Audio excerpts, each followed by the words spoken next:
আপনারা শেখ সাদি রাহিমাহুল্লাহ নাম শুনে থাকবেন। বালাগাল উলা বিকামালিহি কাশাফাদ দুজা বিজামালিহি, এই কবিতা লিখে উনি বিখ্যাত হয়েছিলেন। উনি পার্সিয়ান পয়েট, ইরানি একজন কবি। তো ওনার একবার আর্থিক সমস্যা যাচ্ছিল, দৈন্যতা যাচ্ছিল, টাকা পয়সা ছিল না, ফলে ওনার পায়ে দেওয়ার মতো জুতা ছিল না। তো খুব আফসোস করতেছে, হায়রে আমি এত বড় কবি, আমার পায়ে দেওয়ার মতো জুতা নাই।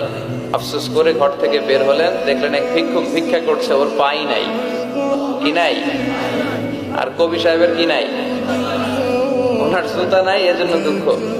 বের হয়ে দেখে সাইল ভিক্ষুক, ওর পা নাই।